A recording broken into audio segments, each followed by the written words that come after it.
नमस्कार, मैं हूं आपके साथ अंकिता पाल और आप सभी का हमारे छत्तीसगढ़ में स्वागत है। रुक करते हैं खबरों की तरफ। छत्तीसगढ़ के दुर्ग में प्रदेश राजस्व पटवारी संघ के आह्वान पर जिला राजस्व पटवारी संघ ने अपनी मांगों को लेकर एक बार फिर से प्रदेश सरकार के खिलाफ मोर्चा खोल दिया है और अनिश्चितकालीन हड़ताल करते हुए धरने पर बैठ गए हैं। वहीं बड़ी संख्या में महिला पटवारी भी इस आंदोलन में मौजूद रही हैं। राजस्व पटवारी संघ अपनी 32 बिंदु मांगों को लेकर हड़ताल पर बैठ गए हैं। पटवारियों का भी कहना है कि सरकार उनकी बातों को नहीं सुन रही है और उनकी मांगों पर कोई भी विचार नहीं कर रही है और जब तक मांगों पर सरकार की ओर से कोई सकारात्मक पहल और निर्णय नहीं आता है तब तक यह अनिश्चितकालीन हड़ताल जारी रहेगी।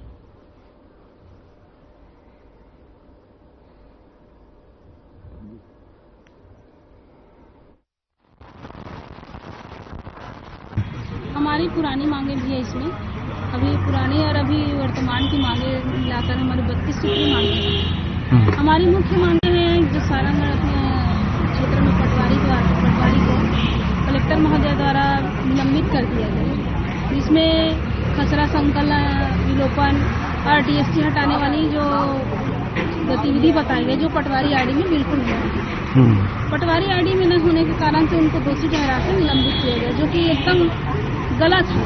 हमारे आईडी में वो प्रक्रिया हो ही नहीं सकती। अब हमें निलंबित किया जा रहा है जिस कार्य के लिए हम दोषी नहीं हो रहे, इसके लिए दोषी ठहरा के हमें ऐसा कार्रवाई किया जाएगा। तो ये एक हमारी कार्य की निंदा ही हुई है। और दूसरी ये चीज है कि सारे काम अभी डिजिटल हो चुके हैं, सारे काम, हर चीज ऑनलाइन हो चुकी है 2014 के बाद से। तो सारे चीजों के ऑनलाइन होने के बाद अभी तक हमको किसी प्रकार से संसाधन नहीं दिया गया, न हमको कार्यालय दिया जाता है, न हमको किसी प्रकार से कार्यालयीन कार्य हेतु कोई भी वस्तु दिया जाता है, न ही हमें किसी प्रकार से पदोन्नति मिलता है, न और नक्शा पटांगन जैसे कार्य के लिए हमें जैसे अप्रूवल कराना है तो RI सर के पास जाता है, वो भी हमको नहीं दिखता। जब तक सर RI सर अप्रूवल नहीं करते उसके बाद तक के हम कोई भी नक्शा अपडेट नहीं दिखाता है। बहुत सारी चीजें हैं जो ऐसी कठिनाइयों का सामना करना पड़ रहा है हम लोग को, जिसकी वजह से हम लोग को यहाँ अनिश्चितकालीन धरना पे बैठना पड़ रहा है। तो पिछले बार की तरह पिछले बार आप लोग की मांगे नहीं मानी गई थी, फिर भी आंदोलन समाप्त कर दिया था आप लोगों ने। इस बार क्या रहेगा? दिया गया था, आश्वासन दिया गया था और हमारी कुछ मांगों को लेकर कार्यवाही भी हुई थी, लेकिन वो कागजी हो गई। जब तक हमारी कंप्लीट नहीं हुई मांग तो तब तक तो हम नहीं कह सकते कि हमारी मांग। इस बार क्या देखने को मिलेगा? क्या मांगे जब तक पूरी नहीं? प्रांतीय निर्देश अनुसार प्रांत के जैसा निर्देश होगा हम लोग ऐसे ही पालन करेंगे। अपना परिचय देंगे। मैं राजेश्वरी तवरकर, तहसील अध्यक्ष। बताएंगे, आज अनिश्चितकालीन हड़ताल पर बैठे हैं आप लोग, क्या कुछ मांगे हैं आप लोग की? राजस्व पटवारी संघ अपनी 32 बिंदु की मांगों को लेकर आज दिनांक 8 जुलाई से अनिश्चितकालीन हड़ताल पे है। तो क्या कुछ किस प्रकार की मांगे हैं? मांगों में प्रमुख रूप से भूमिया संबंधी जो त्रुटियां हैं, उनमें जो होने वाली गलतियां हैं उनका शिकार जो पटवारियों को बनाया जा रहा है, भूमिया की गलतियों के लिए जो पटवारी को जिम्मेदार बनाया जा रहा है और उनकी कार्रवाई की जा रही है, निलंबन की कार्रवाई हो रही है, उनका वेतन वृद्धि रोक रहे हैं या फिर उनको जेल दाखिला हो रहा है, ये सब हमारा प्रमुख विरोध है। इसके पहले भी आप लोगों ने आंदोलन किया था, यही कुछ इसी प्रकार की मांगे उस समय भी थी? जी, पिछले वर्ष 2023 में 15 मई से हम लोग अनिश्चितकालीन हड़ताल पे बैठे थे और वही सब मांगे उस समय हम लोग आश्वासन के कारण रुक गए थे कि सरकार को सहयोग करिए तो सरकार आपकी मांगों पे विचार करेगी करके, लेकिन उसके बाद आज 1 साल पूरा होने के बाद भी कोई विशेष ध्यान नहीं दिया गया। तो आज हम लोग फिर से आंदोलन को मजबूर हैं। अपना परिचय देंगे। सतीश प्रसाद, जिला उपाध्यक्ष, राजस्व पटवारी संघ, जिला। रायपुर में पिछले 8 दिनों से समझ छत्तीसगढ़ के क्रेडा विभाग के टेक्नीशियन आंदोलन कर रहे हैं। वे अपनी मांगों को लेकर लगातार धरने पर भी बैठे हैं, परंतु अभी तक उनकी मांगों को लेकर कोई भी सुनवाई नहीं हो पाई है। संविदा में नियुक्ति को लेकर कर्मचारियों की क्या मांगे हैं, इस रिपोर्ट में देखिए।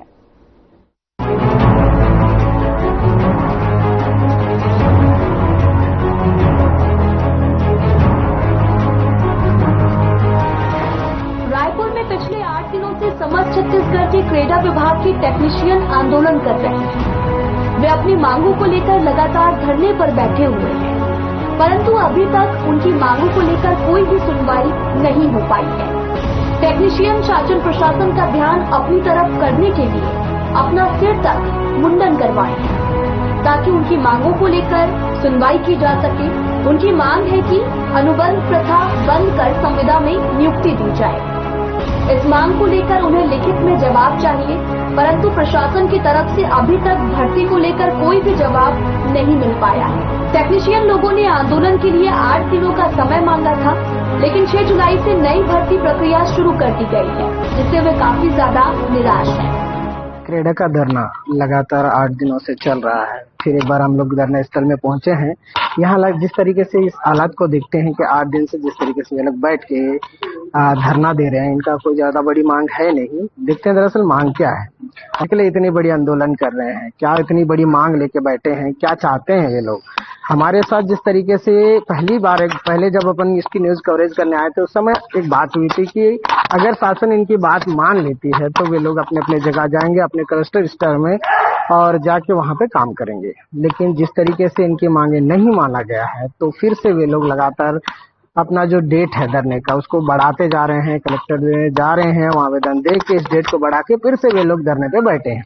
किसी को भी अगर हम पूछते हैं तो कोई शौक से यहाँ बैठा नहीं है, सब अपनी समस्या लेकर, अपने जीवन यापन को लेकर यहाँ बैठे हैं। जिस तरीके से देखा जाए तो क्रेडा विभाग में जो सोलर पैनल का काम होता है या सोलर होम लाइट हो, चाहे वो रोड में लगी हुई लाइट हो, जितने सोलर से चलते हैं यही भाई लोगों के द्वारा ये काम होती है।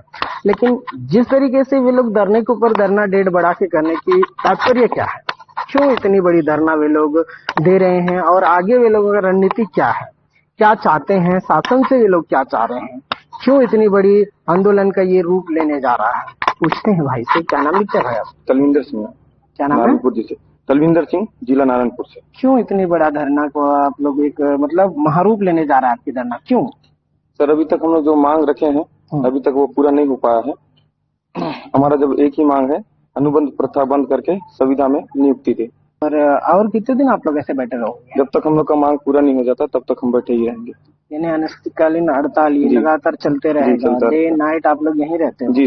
खाना पीना कैसे करते हो? खाना पीना खुद बना खाते हैं। कहाँ से आता है चावल? शासन देता होगा? नहीं, खुद के फंड जमा किए हैं सभी जिला वाले, उसके बाद खुद बनाते। तो नगर पंचायत या विधायक कोई तो देता होगा ना आप लोग को? नहीं, कोई भी नहीं, कोई नहीं दे रहा है। यानी आप लोग कुछ भी कर रहे हो अपने स्वयं के पैसों से कर रहे हो। चलिए, जैसे देख रहे होगा कि स्वयं के पैसों से इतनी बड़ी जो भीड़ आपको दिख रही होगी, इधर एक बार दिखाइएगा। ये लोग कितने लोग हैं आप लोग अनुमानित लगा सकते हैं, गिन के बताने की जरूरत नहीं है आप लोगों को। जिस तरीके से वे लोग बैठे हैं, कहीं ना कहीं एक अपना सपना लेके बैठे हैं कि हमारे सपना अगर पूरी होगी तो उनकी जिंदगी में जिस तरीके से रुकावटें आ रहे हैं वो दूर हो जाएंगे। लेकिन और भी हमारे साथ लोग बने हुए हैं। भाई आपसे बात करने की कोशिश करेंगे हम कि आप लोग ये जो धरना देने का मुख्य कारण क्या है? सर ये हमारा धरना देने का मुख्य कारण यह है कि हमें क्रीड़ा विभाग के द्वारा एक स्टाम्प पेपर पर साइन करा के काम करवाया जाता है। वो भी जो स्टाम्प पेपर पर साइन करवाया जाता है उसमें अनेक प्रकार के नियम और प्रतिबंध लगाए जाते हैं। ना ही हम संविदा मांग करेंगे, नियमितकरण मांग करेंगे, ना ही हमारा वेतन वृद्धि होगा, ना ही किसी प्रकार से शासन का कोई भी सुविधा लाभ हमें नहीं मिलता। सभी चीज से वंचित रखा जाता है। और हर साल हमारा साल में एक बार अनुबंध करवाया जाता है 100 रुपए के स्टाम्प पेपर में। इससे हम लोग नाखुश हैं, बहुत परेशान हो चुके हैं। जो वेतन दिया जाता है उसमें भी हमें संतुष्टि नहीं है, नाखुश हैं। हर साल हमारे साथ ऐसा किया जाता है। लगातार हमें ऐसा लगता है सर हमारा शोषण पे शोषण होते जा रहा है। अब मुझे 15 साल हो गया है विभाग में कार्य करते हुए। 2009 में मैं भर्ती होकर के आया था क्रीड़ा विभाग में। अभी तक सर मेरा कुछ भी नहीं हो पाया सर। मैं आज भी अनबन में काम कर रहा हूँ और अनबन 1 साल का होता है सर। 1 साल के बाद आगे क्या होगा हमारे भविष्य के साथ में, इसकी हमें कुछ भी जानकारी नहीं रही थी सर। और उस 1 साल के भीतर में हमारे द्वारा कुछ कार्य गलत हो या ना हो पाए, या सर मैं कल जाके देख लूंगा, तो नोटिस निकाल दिया जाता है। हमें धमकाया जाता है कि आपके द्वारा ऐसा दुर्व्यवहार के कारण से आपको क्रीड़ा विभाग से बर्खास्त किया जाएगा, निकाल दिया जाएगा। और बार बार सर हम लोग साथ में ऐसा सब होते रहता है। तो हम लोग चाहते हैं सर कि इस बार धरने में बैठे हैं तो हमारा एक ही मांग है सर। 2014 में संविदा की भर्ती हुई थी तो उसको पुनः अभी फिर से हम लोगों को संविदा में रखा जाए और हमें शासन प्रशासन से जो भी सुविधाएं प्राप्त होती है उस प्रकार से हमें भी शासन प्रशासन से जो भी सुविधा मिलना है वो मिलना चाहिए सर। हमारा भी परिवार है, हमें शासकीय कर्मचारी का दर्जा दिया जाए सर। देख रहे थे कि विस्तार से उन्होंने बताया कि क्रीड़ा विभाग से किस तरीके से वे लोग प्रताड़ित हैं यानी परेशान हैं। आप जरा इधर नजर लगाइएगा, आप खड़े होंगे क्या थोड़ा? क्या अब से ज्यादा कोई बड़ा सवाल नहीं है जी, आपके सर के बाल नहीं। अरे अगर रिवाज के हिंदू रिवाज की बात करें तो क्रियाक्रम के दिन ये सब चीजें किया जाता है, इन्हें सर मुड़वाया जाता है। ये हमारा परंपरा है, ये कल्चर है हमारी, तो ये संस्कृति हमारा चलते आ रहा है। लेकिन आप लोग यहाँ पे आके मुंडन कराने का तात्पर्य क्या है? हमारा यही है कि समस्त कर्मचारी 2014 से जो कार्यरत थे संविदा आधार पे, उसको पुनः संविलियन की जाए। जो अनुबंध प्रक्रिया लाकर ये समाप्त कर दिए हैं। हमारे कर्मचारी 560 लोग हैं। उसी प्रक्रिया शासन से कि हमें जो है कर्मचारी के दर्जा प्रदान कर दीजिए। आप लोगों की एक ही मांग है, जो आप लोग शासकीय कर्मचारी बनना चाह रहे हैं। जी सर जी। तो आप लोगों के द्वारा क्रेडा में जिस तरीके से काम होता है जी, अगर मान चलो अभी आप लोग तो हो नहीं तो आप लोगों का काम कैसे चलेगा? बंद होगा। सही है। तो जैसे अगर हम बात करते हैं कि आप लोग यहाँ पे काम कर रहे हो, वहाँ तो कर्मचारी की जरूरत है ना? जरूरी है सर। अगर आप लोगों के जगह पे किसी दूसरे को नियुक्त कर देंगे तो ये लंबी प्रक्रिया है सर। सबसे पहली बात जो कर्मचारी 560 है, एक एक विभाग जो है नहीं निकाल सकते, क्योंकि ये कानूनी में ऐसा नहीं लिखा है किसी कर्मचारी को बेघर करे। ये कानूनी में ऐसा कहीं नहीं लिखा है। तो मैं ये जानना चाहने की कोशिश कर रहा हूँ कि आप लोग कितने लोगों पूरे 560 लोग हैं। 560 तो सेवा में आप लोग यानी कि काम में नहीं है? जी सर। यानी जहाँ पे भी हो, अगर कोई खराबी आई होगा या फिर कोई जिले में हो या अपने कलेक्टर स्तर में हो, तो कोई भी आपका कर्मचारी काम नहीं कर रहा? नहीं कर रहे सर, कोई भी जिले में सब काम बंद कर देंगे तो ये लंबी प्रक्रिया है सर। सबसे पहली बात जो कर्मचारी 560 है, एक एक विभाग जो है नहीं निकाल सकते, क्योंकि ये कानूनी में ऐसा नहीं लिखा है किसी कर्मचारी को बेघर करे। ये कानूनी में ऐसा कहीं नहीं लिखा है। तो मैं ये जानना चाहने की कोशिश कर रहा हूँ कि आप लोग कितने लोगों पूरे 560 लोग हैं। 560 तो सेवा में आप लोग यानी कि काम में नहीं है? जी सर। यानी जहाँ पे भी हो, अगर कोई खराबी आई होगा या फिर कोई जिले में हो या अपने कलेक्टर स्तर में हो, तो कोई भी आपका कर्मचारी काम नहीं कर रहा? नहीं कर रहे सर, कोई भी जिले में सब काम बंद कर दिया है और आप लोग यहाँ पे जैसे आके बैठ गए हो। धरने में आप लोगों का मांग है कि हमें या तो कलेक्टर दर या संविदा या कोई भी हो शासकीय कर्मचारी की तरह आपको सुविधा दिया जाए। जी सर जी। तो जिस तरीके से अगर यहाँ पे आप लोग बने हो, जैसे हम बोलने से यहाँ पे तब तक बैठे रहेंगे कि जब तक आप लोगों की मांग होगी, आश्वासन में उठ के चले जाएंगे?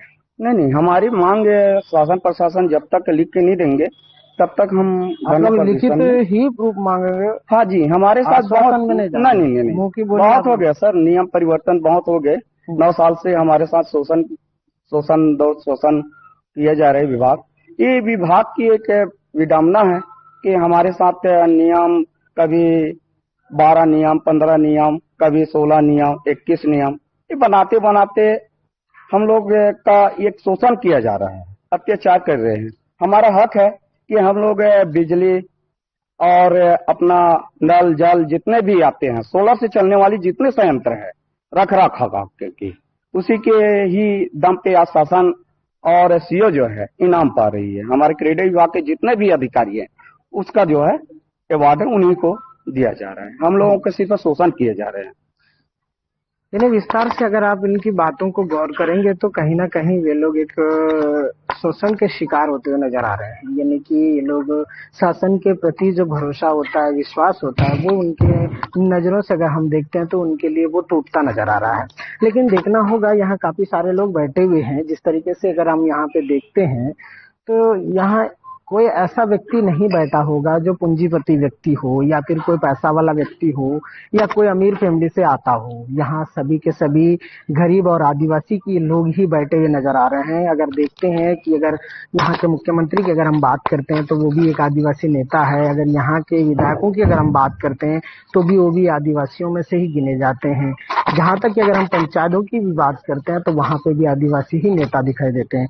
लेकिन इन लोगों को इतनी बड़ी समस्या क्यों? और भी हमारे साथ यहाँ पे लोग बने हुए हैं, थोड़ा सा जगह दीजिए ना, हम लोग जाते हैं।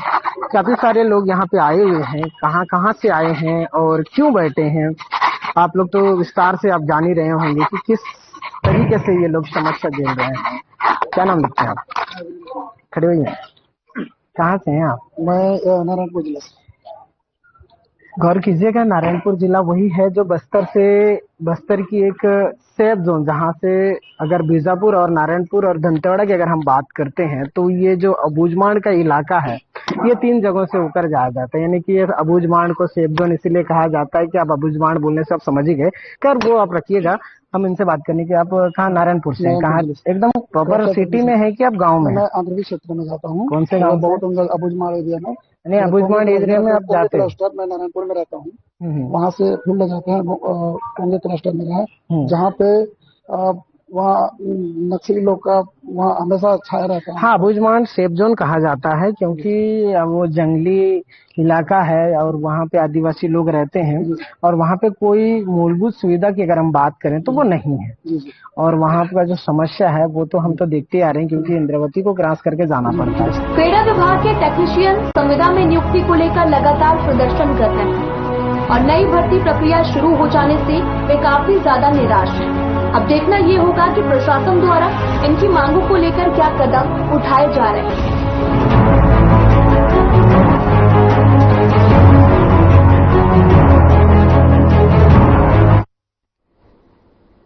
कहते हैं कि बच्चों को पढ़ने के लिए एक अच्छा स्कूल ही नहीं, एक अच्छे वातावरण की भी जरूरत पड़ती है, जिसका उदाहरण है जगदलपुर ब्लॉक के ग्राम पंचायत कुरंदी के बड़े पारा का प्राथमिक विद्यालय, जो कि किसी पार्क से कम नहीं है।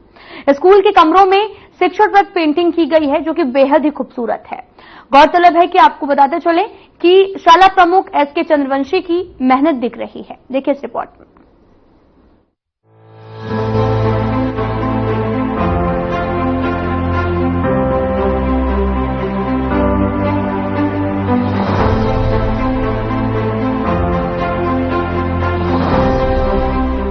जगदलपुर के ब्लॉक के ग्राम पंचायत कुरंदी के बड़े पारा में शाला प्रमुख एसके चंद्रवंशी की मेहनत और कोशिशों के बल पर यहां के प्राथमिक विद्यालय की तस्वीर पूरी तरह से बदल गई है। स्कूल को इतनी खूबसूरती से सजाया गया है कि वो किसी पार्क से कम नहीं लगता। यही कारण है कि बच्चे भी विद्यालय आने को लेकर के उत्साहित रहते हैं, क्योंकि विद्यालय का माहौल ही कुछ इस तरह से बना दिया गया है कि वो सबको अपनी ओर खींचता है। वैसे भी किसी ने कहा है कि बच्चों को पढ़ने के लिए एक अच्छा स्कूल ही नहीं, एक अच्छे वातावरण की भी जरूरत पड़ती है और कुरंदी का ये विद्यालय इसका सजीव उदाहरण है, जिसमें शाला प्रमुख एसके चंद्रवंशी की कड़ी मेहनत दिखाई पड़ती है। उन्होंने पूरे स्कूल के कमरों में शिक्षाप्रद पेंटिंग, दीवारों पर ताजमहल सहित अन्य ऐतिहासिक धरोहरों और अयोध्या के नवनिर्मित राम मंदिर का भी सजीव चित्रण करवाया है। इसी के साथ ही स्कूल में बच्चों के मनोरंजन की वो सारी व्यवस्थाएं की गई हैं, जिससे कि उनका स्कूल आने और पढ़ाई करने में मन लगा रहे। सही मायनों में कहें तो शाला प्रमुख ने स्कूल को पूर्ण रूप से बच्चों को समर्पित कर दिया है। स्कूल को शिक्षा का मंदिर कहा जाता है, जहाँ पर जो है छोटे छोटे बच्चे पढ़ाई करके जो है अपना भविष्य बनाते हैं और अपने घर का नाम रोशन करते हैं। पर उसमें भी एक खास बात देखने की यही होती है कि जो स्कूल का जो माहौल है वो किस प्रकार का है और वहाँ की जो गतिविधियां वो किस प्रकार की हैं। इसी एक बहुत ही अच्छा जो है उदाहरण पेश करता हुआ आज हम यहाँ पर पहुंचे हैं। ये जो है अपना शासकीय प्राथमिक शाला कुरंदी का है, जहां पर हम देख सकते हैं कि जो स्कूलों का जो इन्होंने जो रखरखाव किया है और किस प्रकार से ये अपने स्कूलों को बना कर रखे हैं, ये देखने में ही एक बहुत ही अच्छा लगता है। एक जिस तरीके से आप देख सकते हैं कि जिसे फाउंटेन यहाँ पर बनी हुई है स्कूल के अंदर में, जो बच्चे कहीं ना कहीं इन चीजों को देख के जो है उनके मनमोहक के जो दृश्य होते हैं, इन दृश्यों को देख के हर एक बच्चा यहाँ पर आके जो है पढ़ाई करना चाहता है। और जिस प्रकार से यहाँ के जो अधिकारी हैं, जो शिक्षक हैं, जिन्होंने यहाँ इस स्कूल को बनाया, कहीं ना कहीं वो तारीफ के काबिल हैं। आइए हम उनसे जानने की कोशिश करते हैं कि आखिर किस प्रकार से उन्होंने यहाँ पर इस स्कूल को इस तरह से बनाने में मेहनत किया। जी, अपना परिचय देते हुए बताएं। सर, मेरा नाम सुरेश कुमार चंद्रवंशी है। मैं यहाँ पर प्रधान अध्यापक के पद पर सन 2008 से पदस्थ हूँ और नियमित रूप से तब से मैं आज यहाँ पर कार्यरत हूँ और तब देख रेख अभी तक चल रहा है। जी, ये जो आपने यहाँ इस प्रकार से जो स्कूलों को बनाया, कहीं ना कहीं गार्डन की तरह लग रहा है, एक पार्क की तरह लग रहा है, इसमें किस प्रकार की आपकी सोच थी? जी, अब मेरा ये सोच थी कि जिस बच्चे को अपन पढ़ा रहे हैं कम से कम बच्चे खुश रहे, आनंदित रहे, स्कूल को स्वच्छ वातावरण दे जिससे कि उनके मन में पढ़ने की ललक जागृत हो। ये सोच करके मैंने ये सब किया। मतलब मानते हैं कि अगर वातावरण सही रहा तो बच्चे को उसमें प्रभाव पड़ता है उनकी पढ़ाई पर? बिल्कुल प्रभाव पड़ता है। अगर हम उसे अच्छी वातावरण दें, है ना, अच्छे स्कूल को रखें, साफ सुथरा रखें, कहते हैं ना, अगर मन साफ है तो उनका जो पढ़ने की ललक है वो बढ़ जाएगी और मन से भी पढ़ेंगे। इससे पहले आप कहाँ सेवा दे रहे थे और वहाँ की स्थिति कैसी थी? सबसे पहले पोस्टिंग तो दंतेवाड़ा डिस्ट्रिक्ट में रहा, वहाँ मैं 11 साल रहा अंदरूनी क्षेत्र में। अब उधर की स्थिति को तो मैं बता नहीं कर सकता। 2096 में बिलोरी में आया, वहाँ 8 साल रहा। वहाँ भी मैंने ये प्रयास किया था स्कूल को सुधारने का और किया भी। इसके बाद 2004 में मैंने बाबू सिमरा गया, वहाँ माध्यमिक शाला में रहा। वहाँ भी मैंने जो मेरे स्तर में आया, मेरे मन में जो आया वो किया। वहाँ भी सभी बच्चे और सभी शिक्षक खुश रहते थे कि चलो आज हमारे स्कूल में इस तरह के एक शिक्षक भी आए हैं। गांव वाले भी खुश रहते थे। और 2008 में जब प्रमोशन होकर के मैं प्रधान अध्यापक के पद पर आया तो यहाँ की स्थिति बहुत ही दयनीय थी। ये तो केवल एक शाला भवन ही था और इसके सामने पूरे बस्ती भर के गाय बैल को रखे थे। जब मैं आया 28/8/2008 को तो देखा कि एक भवन, एक टेबल, 4 कुर्सी और एक अलमारी और एक शिक्षिका थी और उस समय वहां पर 146 बच्चे थे। 146 बच्चे और एक टीचर। मैं तो देख के दंग रह गया कि भाई ये किस तरह से मैनेज करते होंगे। लेकिन मेरे सोच में आया कि चलो कुछ भी हो कि बच्चे को सुधारना, बच्चों को अच्छी शिक्षा देना, ये हमारी सोच है और ये हम करेंगे। इस उद्देश्य से मैंने धीरे धीरे सबसे पहले तो स्कूल के वातावरण को सुधारना प्रमुख समझा। जब तक स्कूल का वातावरण स्वच्छ रहेगा, सुंदर रहेगा तो बच्चे अपने आप स्कूल में आने के लिए आकर्षित होंगे। और आज जो स्थिति है कि दूसरे गांव के बच्चे, दूसरे स्कूल के बच्चे, अभी मेरे पास एक नारायणपुर का आया बच्चा, एक बकावन से आया, पहले तो ज्ञानोदय से भी 3-4 बच्चे छोड़ के आए, है ना। तो ये अपना प्रयास है कि बच्चे कहीं भी आए पढ़े, अच्छे से पढ़े, यही हमारी पहली प्राथमिकता रहती है। जी, जैसे कि हमें बताया कि जो एक अच्छी पढ़ाई के लिए एक स्वच्छ वातावरण भी होना जरूरी है, जिस वातावरण में जो है बच्चे अपना मन शांत करके एक अच्छा अनुभव ले सकें और उसमें जो है पढ़ाई कर सकें।